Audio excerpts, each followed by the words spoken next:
This is my audience for my second informative speech.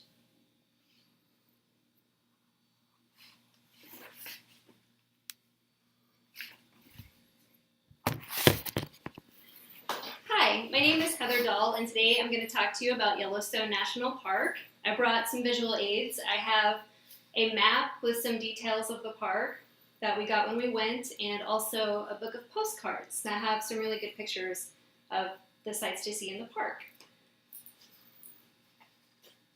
John Muir said, "In every walk with nature, one receives far more than he seeks."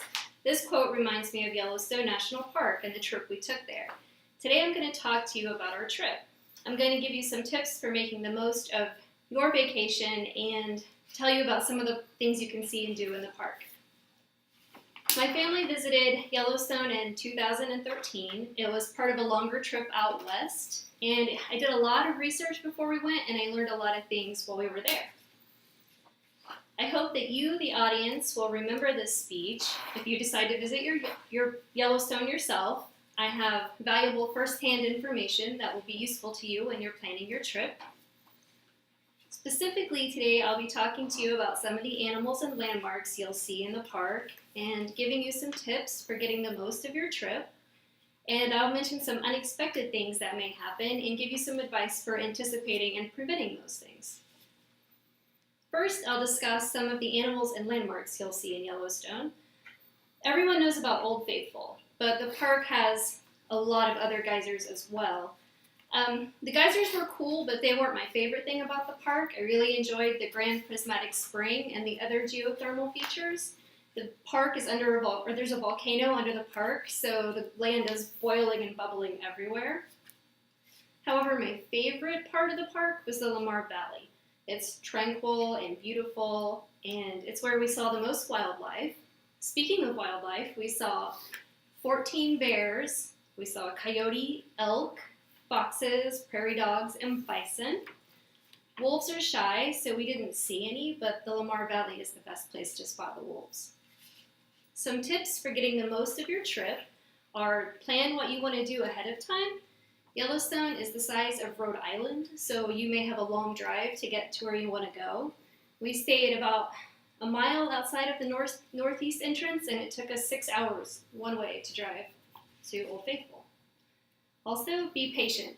The more touristy areas get crowded and traffic moves very slowly and sometimes stops for long periods of time because herds of animals need to get across the street. So keep this in mind and don't let yourself become too frustrated. Also, be flexible. Roads are often closed for construction or because of weather, so maybe have a backup plan in case you don't get to do what you wanted to do originally. Some tips for anticipating and preventing unexpected occurrences are buy all of your food, supplies, and gas before you enter the park.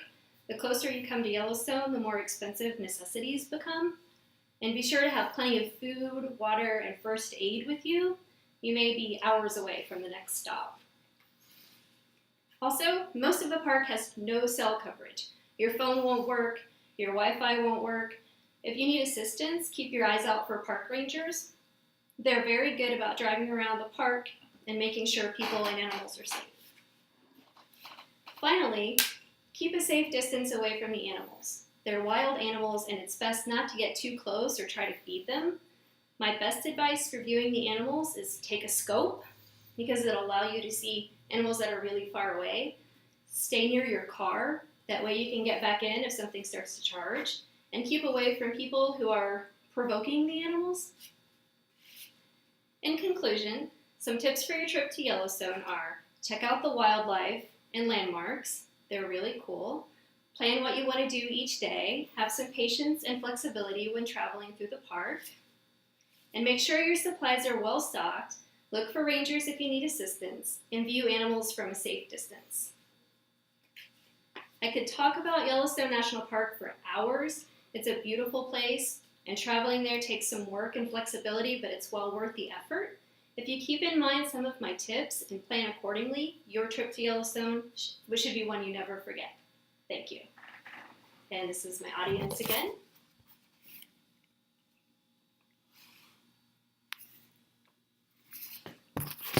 Thank you.